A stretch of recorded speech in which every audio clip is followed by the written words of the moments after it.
Vous êtes-vous déjà demandé pourquoi tant de gens semblent voir le monde d'une manière si similaire? Comment est-il possible que la plupart des gens suivent des idées et des croyances si semblables, sans même les remettre en question? C'est comme s'il existait une sorte de programmation invisible, opérant dans notre inconscient, qui façonne notre vision du monde, nos valeurs et même nos décisions quotidiennes. Cette programmation provient des médias, et elle est beaucoup plus subtile et puissante que nous ne le pensons. Presque imperceptiblement, les médias ne se contentent pas de nous montrer une réalité. Ils définissent aussi pour nous ce que nous devons en penser et comment nous devons réagir. Ce processus, souvent appelé lavage de cerveau, n'est pas seulement une question d'information ou de divertissement. Il s'agit d'une construction mentale qui s'opère jour après jour, par le biais de messages répétés, d'idées renforcées et d'histoires sélectionnées qui nous parviennent en quantité que nous n'arrivons même pas à suivre. Chaque fois que nous allumons la télévision, ouvrons un réseau social ou lisons un article, nous recevons des fragments d'un récit plus vaste qui, au fil du temps, façonne notre perception de ce qui est normal, de ce qui est réel, et même de ce qui est possible. Et plus nous en voyons, plus nous croyons que cette réalité est la seule vérité. Le plus frappant, c'est que cette programmation qui influence directement ce que nous croyons et ce que nous sommes passe souvent inaperçue. Après tout, la dernière chose que les médias souhaitent, c'est que nous remettions en question ces normes. C'est pourquoi la compréhension de ces mécanismes est la première étape pour se libérer de l'influence des médias et prendre le contrôle de sa propre vie. Au cours de cette vidéo, nous verrons comment ces méthodes de manipulation se mettent en place, comment elles s'ancrent dans nos esprits et surtout ce que nous pouvons faire pour éviter de tomber dans ce piège invisible. Quand on parle de lavage de cerveau, on pense souvent à quelque chose d'extrême, comme une manipulation agressive qui efface complètement l'identité d'une personne. Mais dans le contexte des médias, le lavage de cerveau est beaucoup plus subtil et donc beaucoup plus dangereux. Il consiste en un processus continu d'exposition à des informations soigneusement sélectionnées et répétées qui pénètrent notre subconscient jusqu'à ce que nous commencions à accepter et à reproduire ces idées comme des vérités absolues, sans nous en rendre compte. Cette influence constante agit directement sur notre inconscient, façonnant nos croyances sans que nous ayons à y adhérer consciemment. La clé de cette forme de lavage de cerveau réside dans la répétition. Les médias utilisent la répétition de messages, de thèmes et d'images comme méthode de renforcement. Plus nous entendons ou voyons d'informations, plus nous y sommes réceptifs. Nous commençons à associer ces messages à un sentiment de normalité, à l'idée qu'il s'agit de la réalité. Ce processus ne se produit pas d'un seul coup. Il est progressif et se fixe dans notre esprit jusqu'à ce que, presque automatiquement, nous acceptions ces idées comme étant les nôtres. Mais le lavage de cerveau par les médias ne se limite pas à ce qui est montré, il concerne aussi ce qui est caché. Les médias choisissent soigneusement les histoires qu'ils veulent raconter et celles qu'ils veulent ignorer. Cela crée un récit incomplet, où certains aspects de la réalité sont cachés, tandis que d'autres sont exagérés ou dramatisés. Cette méthode nous empêche d'avoir une vue d'ensemble et nous maintient dans les limites que les médias jugent convenables. Ainsi, les médias ne se contentent pas d'informer, ils définissent ce que nous devons voir et ce que nous devons ignorer, façonnant nos perceptions et même nos réactions émotionnelles. La répétition est l'une des armes les plus puissantes utilisées par les médias pour ancrer une idée dans notre esprit. Lorsque nous entendons le même message, qu'il soit positif ou négatif, à plusieurs reprises, il devient une sorte de vérité personnelle à laquelle nous croyons presque sans poser de questions. Les médias sont bien conscients de cet effet psychologique et utilisent la répétition d'idées et de thèmes pour établir ce que nous appelons un récit unique, une vision du monde qui semble incontestable simplement parce qu'elle est largement partagée et renforcée par différents canaux et formats. Ce récit unique vise à uniformiser notre perception de la réalité en nous faisant croire qu'il s'agit de la seule façon possible de voir le monde. Par exemple, certaines valeurs, craintes et attentes concernant l'avenir sont répétées si souvent qu'elles en viennent à sembler naturelles. Cela limite nos possibilités d'imaginer des alternatives, de remettre en question le statu quo ou même de développer une perspective personnelle. Et plus nous nous engageons dans ce contenu, qu'il s'agisse d'information ou de divertissement, plus nous renforçons cette vision standard de la réalité. De plus, le récit unique nous enferme dans une sorte de cycle mental. Lorsque nous ne sommes exposés qu'à des contenus qui valident la même idée, notre esprit se met presque automatiquement à rechercher tout ce qui confirme ce point de vue et à rejeter ce qui est différent.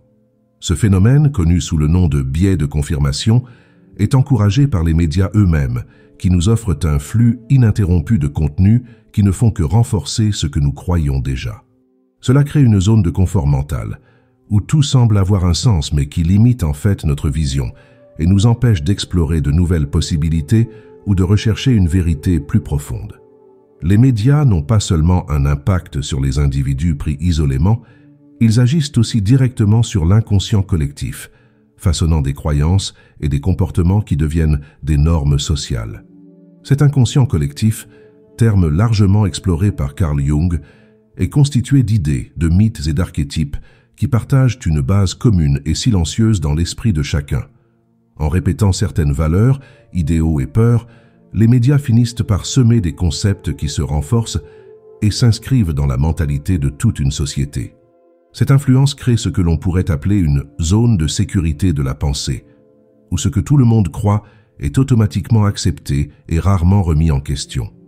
Ce processus est dangereux précisément parce qu'une fois que ces idées sont absorbées par la collectivité, elles deviennent pratiquement invisibles et incontestables. Les médias présentent le monde d'une manière qui semble naturelle ou évidente, renforçant les archétypes et les stéréotypes qui finissent par guider nos comportements sans que nous nous en rendions compte. Et comme nous sommes toujours connectés et exposés à ces messages, notre esprit s'adapte à ces vérités partagées et nous commençons bientôt à nous identifier à ces schémas sans nous rendre compte qu'il s'agit d'influences extérieures. Un autre aspect important est le pouvoir de suggestion qu'exercent les médias en renforçant la peur de quitter cette zone de croyance commune. Cela crée une sorte de sécurité mentale. Nous suivons la réalité des médias, car aller à l'encontre de ce que tout le monde croit provoque un malaise, des doutes et même un sentiment d'isolement. Ainsi, nous restons coincés dans des schémas limitatifs, comme l'idée que le succès est synonyme de certains statuts ou que le bonheur dépend de facteurs externes. Cette pression pour suivre les croyances de l'inconscient collectif nous enferme dans une réalité prédéterminée à laquelle il semble impossible d'échapper. Avec l'essor des réseaux sociaux, l'influence des médias a acquis un nouveau pouvoir, les algorithmes. Ces algorithmes, conçus pour maximiser le temps d'engagement, agissent comme une sorte de filtre de réalité, sélectionnant ce que nous voyons et façonnant ce que nous pensons. Chaque interaction que nous avons en ligne, qu'il s'agisse d'un like, d'un commentaire ou d'un partage, est une donnée que l'algorithme utilise pour comprendre nos préférences et nous en montrer d'autres. Cela crée une bulle de contenu personnalisé qui, bien qu'elle semble intéressante et variée, renforce en réalité une vision du monde très limitée et peu diversifiée. Grâce à cette personnalisation, les algorithmes deviennent les alliés du lavage de cerveau médiatique en proposant constamment des contenus qui renforcent nos croyances et suppriment les points de vue différents. Si vous montrez de l'intérêt pour un sujet spécifique, l'algorithme veillera à ce que vous voyez de plus en plus de ce même sujet, tout en supprimant les contenus qui pourraient remettre en question votre vision du monde. Ce processus nous amène à croire que notre vision de la réalité est complète, alors qu'en fait nous sommes guidés pour accepter une version spécifique du monde, choisie par la logique des algorithmes. De plus, les réseaux sociaux sont structurés de manière à récompenser émotionnellement nos interactions, ce qui nous rend encore plus vulnérables. Chaque like, chaque commentaire et chaque nouvelle notification active le système de récompense de notre cerveau, nous encourageant à continuer à consommer et à interagir avec des contenus qui renforcent nos croyances. Cela crée une dépendance où les réseaux sociaux deviennent des sources constantes de validation et de conformité, limitant notre capacité à remettre en question et à rechercher des perspectives différentes. En fin de compte, l'algorithme ne se contente pas de fournir le contenu, il façonne également la façon dont nous voyons le monde, renforçant de plus en plus le récit que les médias veulent nous faire croire. À l'ère du numérique, où nous avons accès à une infinité d'informations, nous pouvons facilement tomber dans l'illusion que nous sommes libres de choisir ce que nous voulons voir, lire et croire. En réalité, les médias et les réseaux sociaux ne se contentent pas de limiter nos choix. Ils nous font croire que nous sommes totalement maîtres de la situation. Chaque page d'actualité, chaque flux de médias sociaux et même les vidéos recommandées que nous regardons sur YouTube font en réalité partie d'un système soigneusement conçu pour nous maintenir dans certaines limites. Ce faux sentiment de liberté est l'un des éléments les plus efficaces du lavage de cerveau par les médias. Imaginez que vous entriez dans une librairie qui ne propose que quelques types de livres. Au début, il semble y avoir une grande variété d'options. Mais elles tournent toutes autour des mêmes thèmes et perspectives. C'est exactement comme cela que fonctionnent les algorithmes. Ils créent un catalogue numérique qui semble immense, mais qui est en fait programmé pour nous offrir une sélection restreinte. Cela conduit les gens à répéter continuellement les mêmes idées et visions, en croyant qu'ils ont choisi par eux-mêmes, alors qu'en fait, ils ont été guidés vers ce choix. Ce processus nous enlève également l'habitude de nous interroger, car plus nous voyons une chose répétée de différentes manières, plus nous pensons qu'il s'agit de la seule réalité. Les médias, conscients de cela, proposent diverses sources d'opinion qui semblent différentes, mais qui finissent par renforcer le même message central. Cette astuce consistant à proposer de fausses options nourrit l'illusion de la pluralité et de la liberté de choix, alors qu'en réalité, nos opinions sont modelées pour s'aligner sur le récit dominant.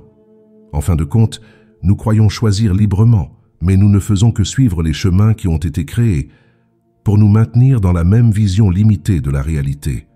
L'une des stratégies les plus efficaces des médias pour influencer nos esprits consiste à utiliser des messages basés sur la peur et l'insécurité.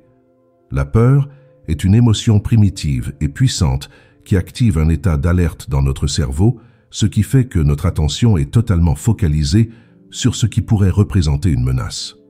Les médias le savent très bien et pour maintenir notre intérêt, ils placent souvent la peur et l'insécurité au centre de leurs messages. Qu'il s'agisse d'une crise économique, de violence, de catastrophes naturelles ou encore de tensions sociales, l'objectif est de nous maintenir constamment vigilants et dépendants des informations qu'ils diffusent.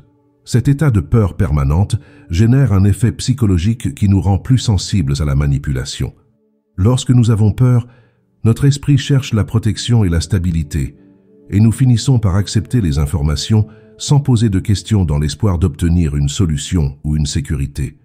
La peur nous rend plus réceptifs et conformistes, nous poussant à adopter les opinions et les comportements que les médias présentent comme appropriés ou sûrs. Cela nous enferme dans une réalité où le monde est dangereux et où nous avons besoin de conseils extérieurs pour savoir comment agir. En outre, les médias exploitent la peur pour nous déconnecter de notre propre pouvoir et de notre capacité de réflexion. Lorsque nous sommes pris au piège de l'insécurité, nous évitons de penser de manière critique ou de remettre en question les informations que nous recevons. Cette vulnérabilité est idéale pour les médias, car elle nous rend facilement contrôlables. Ainsi, la peur et l'insécurité constante génèrent une dépendance psychologique aux informations des médias, nous empêchant de prendre des décisions indépendantes ou d'approfondir notre propre connaissance de nous-mêmes. C'est l'un des moyens les plus efficaces pour maintenir les gens dans la même réalité, dans un cycle de peur qui les limite. L'exposition constante aux messages des médias nous éloigne progressivement de notre intuition et de notre connaissance de soi. Notre intuition est l'un des outils les plus puissants dont nous disposons pour réaliser ce qui a vraiment du sens pour nous et pour nous aider à filtrer les informations en fonction de nos valeurs et de notre vérité intérieure. Mais lorsque nous sommes entourés d'une avalanche de contenus qui nous disent quoi penser, quoi craindre et même quoi désirer, cette voix intérieure s'affaiblit de plus en plus. Les médias créent une sorte de bruit constant qui interfère directement avec notre capacité à entendre cette intuition. Cet éloignement de l'intuition nous conduit à rechercher des conseils extérieurs pour des décisions que nous pourrions naturellement prendre en toute confiance. Les médias, en fixant certaines normes de réussite ou de bonheur, par exemple, nous encouragent à regarder vers l'extérieur plutôt que vers l'intérieur. Nous en venons à croire que nous ne trouverons de réponse que dans ce que disent les autres, dans ce que nous voyons aux informations ou dans les tendances des médias sociaux. Cette déconnexion avec notre moi intérieur limite notre capacité à reconnaître ce qui est vraiment bon pour nous, ce qui nous éloigne des choix authentiques et conscients. En outre, le manque de connaissance de soi rend l'esprit plus vulnérable à la manipulation. Lorsque nous ne savons pas clairement qui nous sommes ou ce que nous voulons pour notre vie, nous sommes susceptibles d'adopter les orientations suggérées par les médias. Ce contrôle nous détourne de notre propre chemin et nous met dans un état de passivité où nous acceptons, presque sans nous en rendre compte, la réalité qui nous est imposée. Renforcer la connexion avec notre intuition et investir dans la connaissance de soi sont des étapes essentielles pour créer notre propre réalité, libre de l'influence des médias et en accord avec notre essence. Identifier et se protéger de l'influence des médias demande de l'attention, de la pratique et un véritable désir de reprendre le contrôle de nos propres perceptions. La première étape consiste à développer une conscience critique des contenus que nous consommons quotidiennement. S'interroger sur les messages que les médias nous proposent est essentiel. Demandez-vous quels intérêts peuvent se cacher derrière un reportage ou une campagne, et observez s'il y a un schéma de répétition qui cherche à renforcer certaines pensées ou certains sentiments. Cette analyse constante vous aide à déterminer quelles sont les informations qui apportent une réelle valeur ajoutée et celles qui ne font que répéter le même discours restrictif. Une deuxième stratégie importante consiste à limiter la durée et la fréquence de l'exposition aux médias. Lorsque nous passons trop de temps à consommer des contenus provenant d'une seule source, notre esprit s'adapte automatiquement à cette vision du monde. Essayez de réduire le temps que vous passez sur les médias sociaux et remplacer une partie de ce temps par des pratiques qui favorisent la connaissance de soi, comme la lecture, la méditation, les activités créatives ou toute autre pratique qui renforce votre lien avec vous-même. Ce changement progressif vous aidera à réduire votre dépendance aux informations extérieures et à cultiver une perspective plus équilibrée et plus autonome. Recherchez des sources d'informations variées et privilégiez les contenus qui encouragent l'esprit critique et la recherche de connaissances. La recherche d'opinions différentes et l'analyse d'un même sujet d'actualité sous différentes perspectives vous permettent de sortir de la bulle du récit unique et de renforcer votre capacité à voir la réalité de manière plus large. Cette diversité de perspectives facilite l'identification des schémas de manipulation et renforce votre capacité à choisir ce qui a vraiment du sens pour vous. Avec le temps, ces habitudes deviennent une protection naturelle contre l'influence des médias et une porte d'entrée vers la construction d'une réalité plus vraie, en accord avec votre propre être. Comprendre comment les médias influencent notre esprit est un premier pas essentiel vers la liberté mentale et émotionnelle. En reconnaissant comment ces messages extérieurs façonnent notre inconscient et limitent nos choix, nous commençons à faire place à une nouvelle façon de voir le monde. Cette prise de conscience n'est pas seulement un exercice de critique des médias, c'est un voyage pour reprendre le pouvoir sur nos propres perceptions et créer une réalité qui a vraiment du sens pour nous. Lorsque nous remettons en question ce qui nous est imposé, nous avons l'occasion unique de définir nos propres valeurs et croyances. Se libérer de l'influence des médias est aussi une invitation à renforcer notre connexion intérieure. Dans le silence qui s'installe lorsque nous coupons la voix constante des réseaux et de la télévision, nous trouvons une source de sagesse et d'intuition qui se trouve en nous et qui nous guide avec une clarté indubitable. Ce processus est transformateur, car il nous permet non seulement de voir le monde d'une nouvelle perspective, mais aussi de construire une vie qui reflète notre véritable essence. En cultivant cette autonomie, nous commençons à réaliser qu'une grande partie des réponses que nous cherchons se trouvent en nous-mêmes. Chacun d'entre nous a le pouvoir de choisir ce qu'il absorbe, ce qu'il remet en question et ce qu'il rejette. Tout au long de ce voyage, nous nous rendrons compte que la réalité n'est pas figée, mais qu'il s'agit d'une construction que nous pouvons transformer au fur et à mesure que nous élargissons notre conscience. Se libérer des influences limitatives des médias est un acte de courage et de connaissance de soi, qui ouvre les portes d'une réalité plus authentique, où nous sommes, en fait, les créateurs de notre propre expérience. En prenant cette décision, nous ne changeons pas seulement notre vie, mais nous contribuons également à un monde plus conscient et plus éveillé.